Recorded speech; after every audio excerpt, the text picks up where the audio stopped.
प्रतिशत आरक्षण देना चाहते हैं तो अभी ही ये लाना पड़ेगा।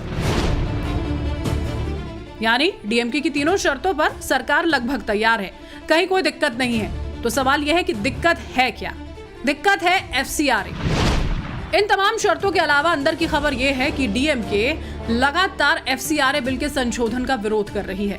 डीएमके किसी भी हाल में एफसीआरए कानून को पास कराने को तैयार नहीं है। इसे लेकर दिल्ली में जबरदस्त प्रेशर पॉलिटिक्स देखी जा रही है। डीएमके परिसीमन बिल पर समर्थन के लिए केंद्र सरकार पर एफसीआरए बिल को टालने का दबाव बना रही है।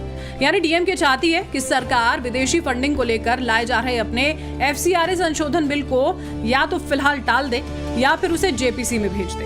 ऐसी सूरत में वो परिसीमन पर सरकार के साथ जाने पर विचार कर सकती है। यानी डीएमके ने गेंद सरकार के पाले में डाल दी है। अगर सरकार परिसीमन बिल पर समर्थन चाहती है तो फिर उसे एफसीआरए संशोधन पर समझौता करना होगा।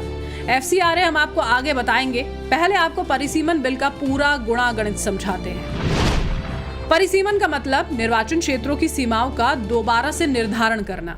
इसका मकसद ये सुनिश्चित करना होता है कि अलग अलग क्षेत्रों की आबादी के हिसाब से सांसद और विधायक चुने जाएं। भारतीय संविधान के अनुच्छेद 82 के तहत हर जनगणना के बाद संसद कानून बनाकर परिसीमन करा सकती है। हालांकि लंबे समय से लोकसभा सीटों के एलोकेशन पर रोक लगी हुई थी, जो 2026 के बाद होने वाली पहली जनगणना के आधार पर खत्म होगी। ये सिर्फ चुनावी सीमाओं का मामला नहीं है, बल्कि संसद में राज्यों की हिस्सेदारी से जुड़ा विषय भी है। अगर जनसंख्या के आधार पर लोकसभा सीटें दोबारा बांटी जाती हैं, यानी कि सीटों का रीडिस्ट्रीब्यूशन होता है, तो ज्यादा आबादी वाले राज्यों की सीटें बढ़ सकती हैं। वहीं कम आबादी वाले राज्यों की हिस्सेदारी कम हो सकती है और इसी वजह से इसे हाल के सालों के सबसे महत्वपूर्ण राजनीतिक सुधारों में गिना जा रहा है। और दक्षिण भारत के राज्यों की सबसे बड़ी टेंशन भी यही है, क्योंकि अगर जनसंख्या के आधार पर सीटों का बंटवारा हुआ तो दिल्ली की सियासत में दक्षिण भारत के राज्यों का दबदबा कम हो जाएगा। हालांकि केंद्र सरकार का कहना है कि किसी भी राज्य के साथ अन्याय नहीं होगा। ये मुद्दा अभी भी राजनीतिक बहस का विषय बना हुआ है और इस पर अंतिम फैसला संसद करेगी। और इसी टेंशन का समाधान 50% सीटों का इजाफा लाकर करना चाह रही है। लेकिन सब कुछ सही चलते चलते बीच में आ गया एफसीआरए में संशोधन विधेयक और अब डीएमके जैसी पार्टियां इसे रोकने के लिए महिला आरक्षण और परिसीमन बिल पर नखरे दिखा रही हैं। क्योंकि डीएमके का असर जिस तमिलनाडु में है, वहाँ 2011 की जनगणना के मुताबिक 44,18,000 ईसाई रहते हैं। दक्षिण भारत में केरल के बाद ये सबसे बड़ी आबादी है। ईसाई मिशनरी एफसीआरए बिल के खिलाफ है। डीएमके पहले से ईसाई धर्म में आने वाले दलितों को आरक्षण देने के पक्ष में रही है। मतलब डीएमके ईसाई वोट को किसी भी हाल में खोना नहीं चाहती। डीएमके के सामने दूसरी चुनौती है जोसेफ विजय, जिनके बारे में कहा जाता है कि वो ईसाई धर्म मानने वाले हैं। और अब डीएमके को डर है कि इस बार बहुमत से दूर रहकर सत्ता में आने वाले जोसेफ विजय अगली बार पूर्ण बहुमत की तरफ न बढ़ जाएं और डीएमके का कोर ईसाई वोट बैंक न टूट जाए। एफसीआरए को रोककर डीएमके ईसाई वर्ग में ये संदेश देना चाहती है कि उनकी असल लड़ाई वही लड़ रही है। इसीलिए डीएमके केंद्र सरकार से परिसीमन के बदले एफसीआरए रोकने का केंद्र सरकार पर दबाव डाल रही है।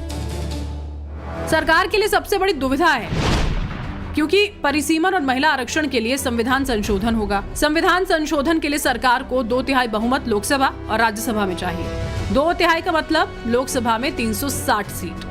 अभी सरकार के पास सब मिलाकर 318 सांसद हैं, यानी 42 सांसदों की कमी अभी सरकार को है, जिसमें से 22 डीएमके के पास हैं। अगर डीएमके पाले में आ जाती है तो सरकार को सिर्फ 20 सांसदों की जरूरत पड़ेगी। शरद गुट के 8 सांसद भी महिला आरक्षण और परिसीमन पर साथ आ सकते हैं। समाजवादी पार्टी चाहती है कि परिसीमन 2027 के यूपी चुनाव के बाद लागू हो। इसके बाद सरकार के पास महज 12 सांसदों की कमी रह जाएगी, जो निर्दलीय और कुछ विपक्षी सांसदों के एब्सेंट रहने से पूरा हो सकता है। यानी इस गणित में डीएमके बड़ा खिलाड़ी है।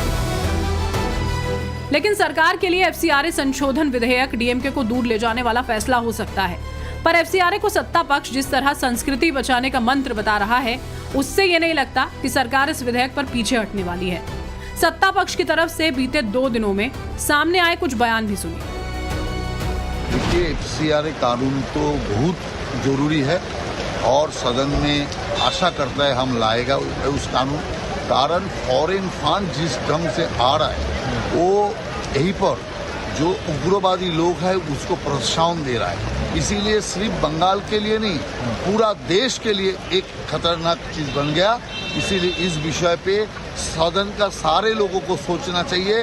हमारे सभी बिल राष्ट्र के हित में होता है। ये मोदी सरकार कोई भी बिल हो, चाहे सामाजिक हो और अर्थनीतिक हो, तो उसी तरीके से हमने सब बिल लाया है और सब बिल को बहुत सोच समझ के लाया जाता है।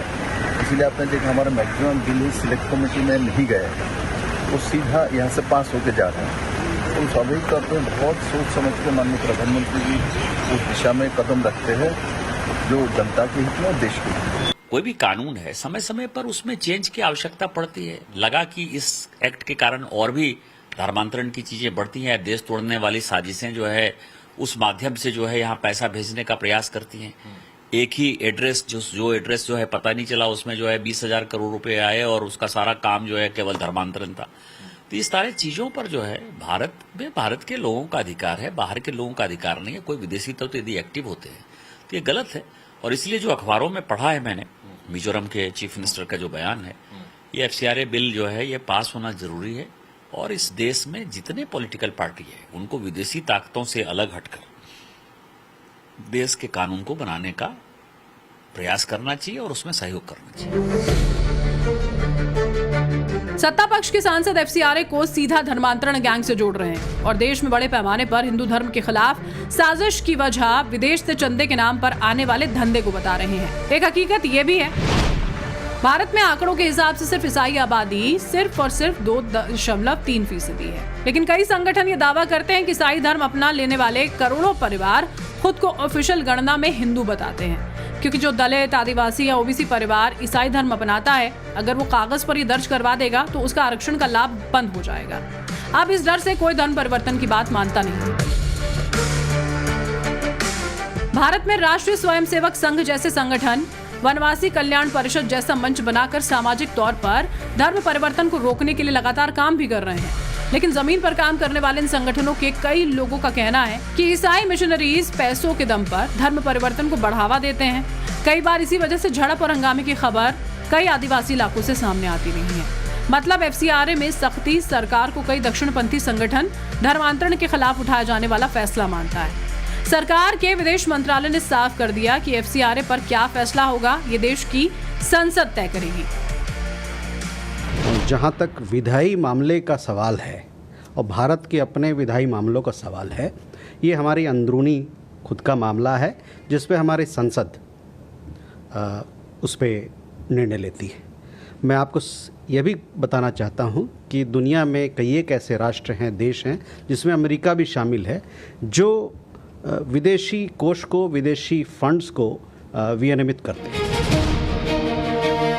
ये बयान असल में अमेरिकी सांसदों की धमकियों के जवाब में आया है, क्योंकि अमेरिका के कई सांसद FCRA संशोधन बिल को लेकर भारत को धमकियां दे रहे थे। भारत अमेरिका के रिश्ते बिगड़ने की बात कह रहे थे और इन सब को ईसाई धर्म से जोड़ रहे थे। हालांकि भारत में पूरा मामला सियासत पर निर्भर है। FCRA संशोधक विधेयक के लिए सरकार को सिंपल बहुमत चाहिए, जो सरकार के पास है। यानी ये बिल कभी भी आसानी से पास कराया जा सकता है। हो सकता है सरकार FCRA के मुद्दे पर अब भी हैंड ब्रेक लगा दे, परिसीमन और महिला विधेयक के मुद्दे पर DMK का साथ लेकर गाड़ी को टॉप गियर में पहुंचा दे।